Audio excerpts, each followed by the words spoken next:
सोने का हीरे में बदलने के लिए अवसरों का लाभ उठाना चाहिए।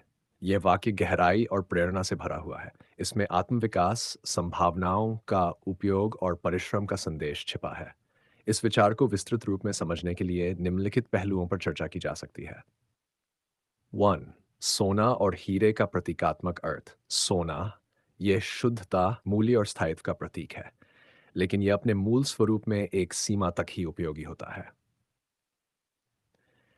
यह ताकत, सुंदरता और असाधारण मूल्य का प्रतीक है।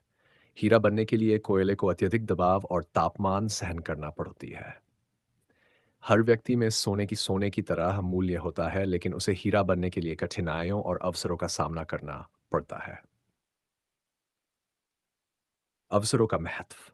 अवसर हमें जीवन में अपनी क्षमता को पहचानने और अपने गुणों को निखारने का अवसर देते हैं। लेकिन अवसरों का लाभ उठाने के लिए सही समय पर निर्णय लेने की क्षमता और साहस चाहिए। उदाहरण, यदि कोई व्यक्ति अपने ज्ञान और कौशल को सुधारने के अवसरों का उपयोग कर है, तो वह अपने करियर में अद्भुत ऊंचाइयों तक पहुंच सकता है। संघर्ष और विकास का संबंध। सोने को हीरे में बदलने के लिए संघर्ष की प्रक्रिया से गुजरना होता है।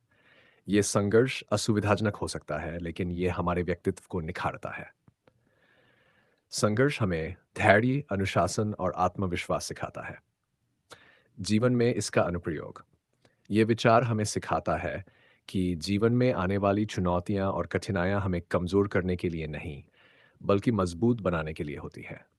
उदाहरण, किसी परीक्षा की तैयारी, नया व्यवसाय शुरू करना या किसी कला में निपुणता प्राप्त करना। इन सभी में संघर्ष और अवसरों का महत्व समान है। निष्कर्ष। सोने को हीरे में बदलने की प्रक्रिया आसान नहीं होती, लेकिन ये हर व्यक्ति की क्षमता है। इसके लिए हमें सही अवसरों को पहचानना, उनका लाभ उठाना और आने वाली चुनौतियों को स्वीकार करना होगा। ये जीवन को एक नई दिशा और ऊंचाई प्रदान करता है। अतः यह कथन हमें प्रेरित करता है कि अपनी संभावनाओं को पहचानें, कठिनाइयों का डटकर सामना करें और अपनी असाधारण प्रतिभा को निखारें।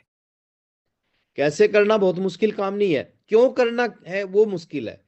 और बहुत सालों तक कई बार है ना हमारा क्यों क्लियर नहीं होता, इसलिए हम ज्यादा इस इंडस्ट्री में काम नहीं कर पाते। आरसीएम करना आपका पैशन होना चाहिए। सुबह के सेशन में आना आपका पैशन होना चाहिए। और कोई भी काम जब हमारा पैशन होता है ना, वो काम काम नहीं लगता सर, वो काम हमारे जीवन का हिस्सा बन जाता है। जिन लोगों का आरसीएम करना पैशन है, वो आरसीएम में बहुत आगे जा रहे हैं, उनको कहने की जरूरत नहीं पड़ती कि आपको मीटिंग करनी चाहिए, आपको ट्रेनिंग करनी चाहिए, आपको काउंसलिंग करनी चाहिए, आपको आउट ऑफ टाउन जाना चाहिए। जिनका पैशन है